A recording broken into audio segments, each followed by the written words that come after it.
एक अफ्रीकी जनजाति के योद्धा तब हरकत में आते हैं जब एक बहुत ही खतरनाक चक्रवात उनके गांव पर हमला करता है।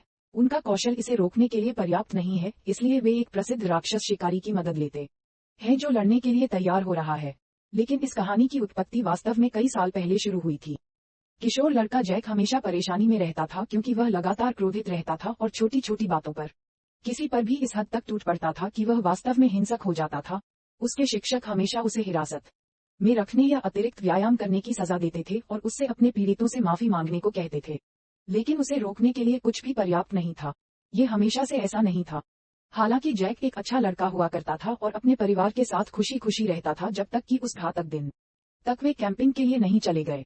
उसके माता पिता रेडियो पर संगीत पर नृत्य कर रहे थे और जैक ने अपनी बहन के साथ उनकी नकल की, लेकिन लड़की जंगल में लुढ़क गई। अचानक एक ट्रोल आया और बच्चे को खाना शुरू कर दिया। जैक इतना डरा हुआ था कि वह ठिठक गया और केवल देखता रह गया। माता पिता मदद के लिए दौड़े लेकिन ट्रोल ने मां को भी खा लिया। पिता ने जवाबी कार्रवाई करने की कोशिश की और ट्रोल ने तुरंत उन पर काबू पा लिया। इसलिए मरने से ठीक पहले उन्होंने जैक को भागने के लिए कहा। अपने पिता को भी खा जाते देखने के बाद जैक यथासंभव तेजी से भागा और एकमात्र जीवित व्यक्ति बन गया। आजकल जैक की उम्र 20 साल के आसपास है और उसके मन में अब भी गुस्सा है जिसे वह आसानी से प्रकट कर देता है। वह बेहतर होने पर काम कर रहा है। हालांकि उसे प्लम्बर की नौकरी मिल गई है। उसने हाई स्कूल की पढ़ाई पूरी करने के लिए रात की कक्षाएं शुरू कर दी हैं और मार्गदर्शन के लिए काउंसलर सिल्वस्टीन से मुलाकात की है। हालांकि सिल्वस्टीन द्वारा पूछा गया कोई भी प्रश्न जैक की ओर से एक और उग्र टिप्पणी को जन्म देता है और कभी कोई प्रगति नहीं होती है। आज रात जैक स्कूल में देर से पहुंच रहा है, जो उसके लिए काफी सामान्य बात है और प्रोफेसर क्रॉली को इससे कोई आश्चर्य नहीं है। जैक की प्रेमिका ईव उसे कक्षा में अधिकांश समय गायब रहने और पेन भी न लाने के लिए डांटने के लिए नोट्स देती है, लेकिन जैक कमरे में अन्य लड़कियों पर अधिक ध्यान देता है। आज रात क्रॉली ने छात्र के घर में दिखाया कि पानी में डालने पर सोडियम विस्फोट हो सकता है। जैसे ही कक्षा खत्म हुई, ईव ने जैक को इतना गैर जिम्मेदार होने के लिए डांटा और सहपाठी जॉन मदद के लिए अपने नोट्स देने के लिए आया और साथ ही ईव के साथ फ्लर्ट करने के लिए भी आया। जैक चिढ़ने लगा है, लेकिन सौभाग्य से इससे पहले कि वह कुछ समझ पाता, क्रॉली ने उसे अपने पास बुला लिया। प्रोफेसर जैक को हमेशा देर से आने के लिए डांटते हैं, लेकिन सबसे महत्वपूर्ण बात यह है कि वह प्लम्बर के रूप में अपने कौशल के बारे में पूछता है क्योंकि उसे अपने नए घर में पाइप से परेशानी हो रही है। कुछ क्षण बाद जैक क्रॉली के स्थान पर आता है और उसके कुत्ते वाल्डो से मिलता है। घर की अभी भी साफ सफाई की जा रही है और क्रॉले बताते हैं कि उन्हें ये बहुत सस्ते में मिला क्योंकि इसके पीछे कुछ गंदी कहानी है। जैक पाइपों पर काम शुरू करने के लिए बेसमेंट में जाता है और काम पूरा करने के बाद वह क्रॉली को सिंक आजमाने के लिए कहता है। दुर्भाग्य से मरम्मत काम नहीं करती है और जैसे ही पूरा इंस्टॉलेशन टूट जाता है, वाल्व जैक के चेहरे पर लग जाता है। इसी बीच बाहर मैदान खुलता है और कुछ चमकता हुआ दिखता है। जैक ने क्रॉली को समझाया कि उन्हें वाल्व बदलने की जरूरत है, इसलिए वह पुराना टुकड़ा ले लेता है और प्रतिस्थापन ढूंढने के बाद वापस आने का वादा करता है। सबसे पहले उसकी वैन स्टार्ट नहीं हुई और जैक ने नखरे दिखाना शुरू कर दिया, जो तब बाधित हुआ जब इंजन अंततः प्रतिक्रिया करता है और चीजों को हिंसक होने से पहले ही रोक देता है। कुछ समय बाद क्रॉली अपनी मेज पर सो जाता है। वाल्डो बाहर जमीन के उस छेद पर भौंक रहा है जिससे अब रहस्यमय धुआं निकल रहा है। ये धुआं पिछले दरवाजे से घर के अंदर घुस जाता है और क्रॉली द्वारा सांस लिया जाता है, जो अचानक उठता है और काली आंखों को प्रकट करने के लिए अचानक खड़ा हो जाता है। अजीब तरह से चलते हुए क्रॉली घर से होकर भागता है और अपने शरीर से दरवाजे पर कई बार प्रहार करता है जब तक कि उसे पता नहीं चलता कि इसे कैसे खोलना है। फिर वह बगीचे की ओर भागता है, भले ही बारिश हो रही हो। अगले दिन क्रॉली जाग गया जब उसने वाल्डो को अपने ऊपर भौंकते हुए सुना। वह ये जानकर हैरान रह गया कि वह बगीचे में सो गया था और उसके हाथ गंदे थे, जैसे कि वह खुदाई कर रहा हो और उसे पिछली रात की कोई बात याद न हो। जब वह मुड़ता है तो उसे पुष्टि होती है कि खुदाई बिल्कुल वही कर रही थी जो वह कर रहा था। गड्ढा अभी तक बहुत गहरा नहीं है, लेकिन अब क्रॉली उत्सुक है और उसने जो शुरू किया था उसे पूरा करने के लिए एक फावड़ा लेने के लिए दौड़ पड़ा। कुछ और खुदाई के बाद क्रॉली को टूटा हुआ पाइप और एक रहस्यमय बॉक्स मिला, जिसे वह अपने ट्रक से जंजीर से बांधकर छेद से बाहर निकालने के लिए आगे बढ़ा। एक बार बॉक्स को अपने कार्यालय में ले जाने के बाद क्रॉली ने इसे खोला और एक मानव कंकाल पाया। वह वाल्डो को एक पैर की हड्डी देता है और फिर करीब से देखता है तो उसे एक बड़ा आश्चर्य मिलता है। पसलियों के अंदर एक काला दिल अभी भी धड़क रहा है। सावधान वाल्डो उस पर भौंकता है, लेकिन क्रॉली उसे वैसे भी उठा लेता है और उसे हिलना बंद करने की कोशिश करता है। हालांकि इससे उसकी उंगलियां गू में ढक जाती हैं। अचानक उसका हाथ अपने आप चलता है और दिल को क्रॉली के मुंह में धकेल देता है, जिससे वह बेहोश होने से पहले उसे पूरा निगलने के लिए मजबूर हो जाता है। इस बीच जैक नया वाल्व लेने के लिए हार्डवेयर स्टोर पर जाता है। क्लर्क हॉवर्ड वाल्व को एक ऐसे मॉडल के रूप में देखकर हैरान हो जाता है, जिसे उसने वर्षों से नहीं देखा है, और जब जैक कहता है कि उसे ये कहाँ मिला तो हॉवर्ड भयभीत हो जाता है। वह लड़के को नए टुकड़े के लिए कल वापस आने के लिए कहता है और उस घर के पीछे के अभिशाप के बारे में कहानी साझा करने का वादा करता है। ट्रॉली में वापस आकर वह अपने कार्यालय के फर्श पर डकार के साथ उठता है। वह अपनी छाती खुजलाना बंद नहीं कर पाता और उसे बहुत भूख लगती है, इसलिए वह फ्रिज देखने जाता है। वह सलाद खाता है और उसे उगल देता है, लेकिन हैम और दूध उसे बहुत पसंद है। ऐसा लगता है कि वह केवल पशु उत्पादों के लिए लालायित है। शाम को जैक समय पर कक्षा में पहुंचता है और देर से पहुंचने वाला क्रॉली होता है, जो पूरी तरह से अस्त व्यस्त दिखता है। उसके कपड़े गंदे हैं। वह डकार लेता रहता है और अपनी छाती खुजाता रहता है, और उसके हाथ में अभी भी खाना है। जब एक छात्र पूछता है कि क्या वह बीमार है, तो वह हंसता है और थोड़ा कहता है। फिर क्रॉली ब्लैकबोर्ड की ओर मुड़ता है और बकवास लिखना शुरू कर देता है, जिससे हर कोई हंसने लगता है। इससे पहले कि वह पूरे बोर्ड पर उल्टी कर देता, क्रॉली इसे अपनी आस्तीन से साफ करने की कोशिश करता है और आज कक्षा समाप्त करने का फैसला करता है। बाहर जॉन फिर से ईव के साथ फ्लर्ट करने की कोशिश करता है। जब जैक उसके पास से गुजरा तो जॉन ने उससे कहा कि उसे ईव के साथ बेहतर व्यवहार करना होगा, और जोर देकर कहा कि जैक को आराम करने की जरूरत है और जब तक वे बात नहीं कर लेते तब तक उसे जाने न दें। बढ़ते हुए चिड़चिड़ाहट के कारण जैक ने उसके गले पर वार कर दिया और अब उसे ईव को घर ले जाना पड़ा, जबकि वह पूरी यात्रा के दौरान हिंसक होने के लिए उस पर चिल्ला रही थी। ट्रॉली भी घर जाता है और तली हुई चिकन की एक बाल्टी लेकर आता है, क्योंकि वह खाना बंद नहीं कर सकता। वाल्डो अपने मालिक के स्वागत के लिए करीब नहीं आएगा, और जब भी वह उसे देखता है तो भौंकता है। ट्रॉली उसे नजरअंदाज कर देता है और अधिक भोजन की तलाश में चला जाता है, लेकिन तभी रुकता है जब उसे अपने पेट में एक अजीब सी अनुभूति महसूस होती है। उसकी शर्ट का उभार अपने आप हिलने लगता है और अचानक उसके शरीर से एक तंबू बाहर आ जाता है। घबराकर क्रॉली ने इसे दोनों हाथों से पकड़ लिया और तब तक इसके खिलाफ संघर्ष करता रहा जब तक उसे इसे काटने के लिए कैंची नहीं मिल गई। बाद में क्रॉली ने फ्रिज की जांच की, लेकिन वहां केवल सब्जियां बची थी।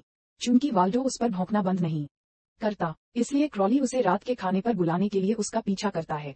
अगले दिन जैक ने सिल्वेस्टीन से कहा कि उसे लगता है कि उसे दोबारा शुरुआत करने के लिए दूसरे देश में जाना चाहिए। सिल्वेस्टीन का कहना है कि जैक केवल अपनी समस्याओं से भागने की कोशिश कर रहा है और जोर देकर कहता है कि उन्हें जैक की पारिवारिक त्रासदी के बारे में बात करनी चाहिए। जैक इस बारे में बात नहीं करना चाहता, क्योंकि हर कोई यह कहने के लिए उसका मजाक उड़ाता है कि उसने एक राक्षस देखा है और वह अभी भी भागने के लिए दोषी महसूस करता है। सिल्वेस्टीन का कहना है कि यही जैक के गुस्से का स्रोत है, जिसे वह खुद को माफ नहीं कर सकता। बाद में जैक नया वाल्व लेने के लिए हॉवर्ड से मिलने जाता है। हॉवर्ड फिर से घबरा जाता है और तेज ड्रिंक पीने के बाद वह कहानी साझा करता है। जब वह छोटा लड़का था तो हॉवर्ड अपने चाचा इम्मेट के साथ उस घर में रहने चला गया। यह आदमी एक शोधकर्ता के रूप में काम करता था और उसने दुनिया भर में घूमकर चीजें इकट्ठी की।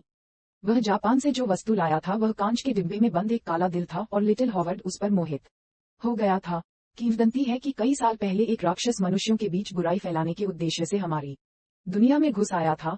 लोगों के एक समूह ने राक्षस को नष्ट कर दिया और उसके दिल को एक ट्रॉफी के रूप में रखा गया था, लेकिन ऐसा कहा जाता था कि उसमें अभी भी बुराई छिपी हुई थी। ये कई हाथों और दुकानों से होकर गुजरा, जब तक कि पीटर ने इसे एक प्राचीन वस्तुओं की दुकान से नहीं खरीद लिया। एक शाम लिटिल हॉवर्ड दिल को देख रहा था और गलती से कांच को तोड़ते हुए बॉक्स गिर गया। बाद में धुआं बक्से से बाहर निकलने लगा और पीटर के दिमाग पर हावी हो गया, जिससे उसकी आंखें काली हो गईं। ट्रॉली की ही तरह पीटर भी लगातार भूखा रहने और एक छोटे से देश का पेट भरने के लिए पर्याप्त खाने का अजीब व्यवहार करने लगा। लिटिल हॉवर्ड डर रहा था और उसने बॉक्स की जांच की, लेकिन उसे खाली पाया। कुछ समय बाद हॉवर्ड ने बाहर शोर सुना और पाया कि इम्मेट उनके कुत्ते को खा रहा है। जब हॉवर्ड करीब आया तो इम्मेट ने बच्चे को काटा और उसका हाथ खा लिया। कैरीट हॉवर्ड अपना हाथ खींचने में कामयाब रहा और घर में भाग गया, जहां उसने अपने चाचा की राइफल की तलाश की और उसे मारने के लिए इसका इस्तेमाल किया। बाद में हॉवर्ड ने इम्मेट को पिछवाड़े में दफनाने के लिए एक बक्से में डाल दिया और उसे यकीन था कि वह अभी भी दिल की धड़कन सुन सकता है। जैक को यह समझ में नहीं आता कि एक बच्चा इम्मेट को एक बक्से में कैसे खींच सकता है और बिना हाथ के खोद सकता है, इसलिए हॉवर्ड ने इसे साबित करने के लिए उसे अपना हुक रिप्लेसमेंट दिखाया। यह अभी भी जैक की देखभाल के लिए पर्याप्त नहीं है और वह वाल्व के लिए भुगतान करने के बाद चला जाता है। बाद में स्कूल में जैक पिछली रात के लिए ईव से माफी मांगने की कोशिश करता है, लेकिन इससे केवल एक बहस शुरू होती है जो ईव के इस सोच के साथ समाप्त होती है कि क्या उन्हें अन्य लोगों से मिलना चाहिए। जैक को ब्रेकअप स्वीकार करने में कोई झिझक नहीं होती, जिससे ईव इस बात से नाराज हो जाती है कि वह कितनी जल्दी उससे छुटकारा पाने के लिए तैयार हो गया था। जब वे कक्षा में प्रवेश करते हैं तो वे क्रॉली को डेस्क पर सोते हुए पाते हैं और उसकी आस्तीन खून से सनी हुई होती है। दो छात्र मेज पर एक भारी किताब गिरा देते हैं और शोर से क्रॉली जाग जाता है। डकार लेने के बाद क्रॉली अभी भी अपनी छाती खुजा रहा है और भटका हुआ दिख रहा है। वह फिर से उल्टी भी करता है और जैसे ही उसका पेट गड़बड़ाता है वह अपनी बाह पर नियंत्रण खो देता है। एक चिंतित छात्रा उसकी जांच करने के लिए उसके पास आती है, लेकिन क्रॉली उसे दूर धकेल देता है जिससे उसे चोट पहुंचती है।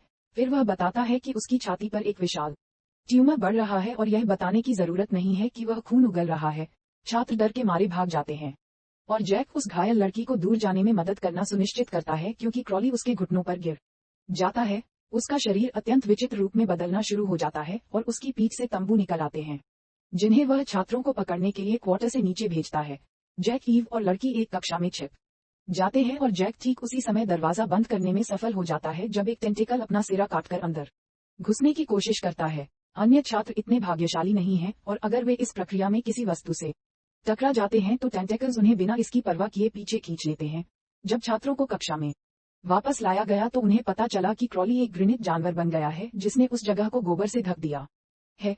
उसके विकृत शरीर पर काला दिल धड़कता हुआ देखा जा सकता है।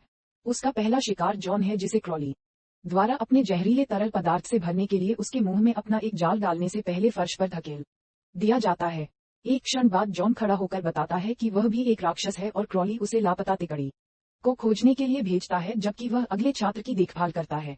इस बीच जैक दरवाजे को बांधने के लिए केबल का उपयोग करने की कोशिश कर रहा है। ईव घबराती रहती है क्योंकि वह सोचती है कि उन्हें खुद को बंद करके चले जाना चाहिए और जैक उसके लगातार चिल्लाने और एक छोटे से घाव पर लड़कियों के रोने से चिढ़ जाता है। उसी समय जॉन अचानक कमरे में दाखिल हुआ। ईव भाग जाती है लेकिन दूसरी लड़की उतनी तेज नहीं है और जॉन उसे पकड़ लेता है। एले के बारे में जानने के लिए जैक उसे बचाने की कोशिश करता है और उसे पता चलता है कि जॉन उसे खा रहा है, इसलिए वह भी भाग जाता है जबकि क्रॉली अधिक रूपांतरित छात्रों को बाहर भेजता है। जॉन ईव को दूसरी कक्षा में पाता है। सौभाग्य से जैक भी ठीक समय पर पहुंच जाता है और भागने के लिए ईव को पकड़ने से पहले योन को स्टूल से मारता है। वहां एक और राक्षस बाहर इंतजार कर रहा है, इसलिए दंपति गलियारे से नीचे भागते हैं और पाते हैं कि दरवाजे बंद हैं। चौकीदार दूसरी तरफ है और जब वह उन्हें देखता है तो खोलना स्वीकार करता है, लेकिन वह इसमें अपना मधुर समय व्यतीत करता है। इससे राक्षस को पकड़ने का समय मिल जाता है और जब तक दरवाजे खुलते हैं राक्षस चौकीदार को भी खाने के लिए उस पर कूद पड़ता है। जैक और ईव जैक की वैन की ओर दौड़ते हैं जिसे शुरू होने में थोड़ा समय लगता है एक भयानक वाहन चलाने के लिए। ईव उस पर चिल्लाती है जिससे जैक की चिड़चिड़ाहट बढ़ जाती है। मामले को और भी बदतर बनाने के लिए रेडियो पर वही गाना बजना शुरू हो जाता है जो उसने तब सुना था जब उसके परिवार की मृत्यु हो गई थी। जैक ने अचानक वैन रोक दी क्योंकि उसके दिमाग में त्रासदी के फ्लैशबैक आने लगे और ईव इसके लिए उस पर चिल्लाती है। जैक का गुस्सा बढ़ता है और अंततः उसे गुस्सा दिला देता है, लेकिन इस बार मामला अलग है। वह ईव को गुस्से में अपनी वैन से बाहर निकलने के लिए कहता है, लेकिन बिना किसी हिंसा के फिर वह गाड़ी चलाकर वापस स्कूल चला जाता है। जैक ने अपने अतीत की गलतियों को सुधारने के लिए दृढ़ संकल्प किया है और राक्षस को रोकने के लिए अपने सभी प्लम्बर उपकरणों से लैस है। गलियारे में जैक दो परिवर्तित छात्रों को चौकीदार के शव के लिए लड़ते हुए देखता है। वे दोनों उसे देखते ही उस पर हमला कर देते हैं और एक भयंकर लेकिन अनुचित लड़ाई शुरू हो जाती है। जैक एक पल के लिए लड़के को दूर धकेलने में कामयाब हो जाता है और लड़की के सिर पर अपने पाइप से वार करके उसे मार डालता है। फिर वह लड़के के पीछे जाता है और उसे बार बार मुक्का मारता है जब तक कि वह फर्श पर नहीं गिर जाता है जहां जैक उस पर एक उपकरण से वार करता है। इस बीच क्रॉली को फिर से भूख लगती है और वह एक छात्र को खाना खिलाना शुरू कर देता है। जैक क्रॉली को ढूंढने के लिए अपना रास्ता बनाना शुरू कर देता है, लेकिन वह पहले जॉन से टकराता है। स्कूल के माध्यम से एक पीछा शुरू होता है और जैक जॉन को ढूंढने के लिए कुछ भी फेंक कर अपना बचाव करता है। हालांकि जॉन को कुछ भी महसूस नहीं होता है और वह जैक की बाह को काटने के लिए काफी करीब आ जाता है। जैक ने उसे दूर धकेलने के लिए सिर से वार किया। फिर उसने जॉन को पीट पीट कर मार डालने के लिए प्रयोगशाला के उपकरण तोड़ दिए। बाद में जैक अपने घाव को टेप से लपेटता है और अपनी कक्षा में दौड़ने से पहले एक अग्नि कुल्हाड़ी लेता है जहां वह देखता है कि क्रॉली और अधिक राक्षस बना रहा है। कुल्हाड़ी का उपयोग करके जैक ने छात्रों को भागने की अनुमति देने के लिए जाल को काट दिया, लेकिन क्रॉली ने उसके खत्म होने से पहले ही उस पर हमला करना शुरू कर दिया।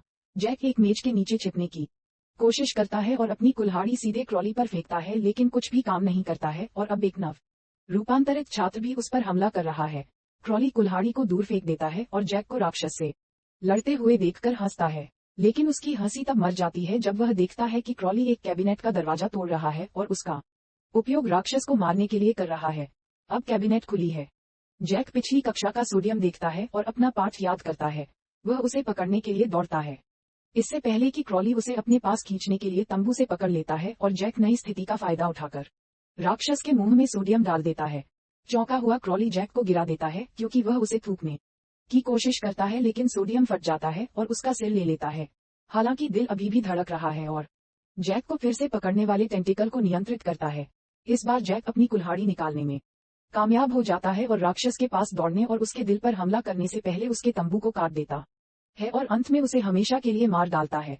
जैसे ही जैक जश्न मनाने के लिए अंतिम लड़की को चूमने के लिए उसके पास आता है, सभी तंबू गिर जाते हैं और शेष छात्र भाग जाते हैं।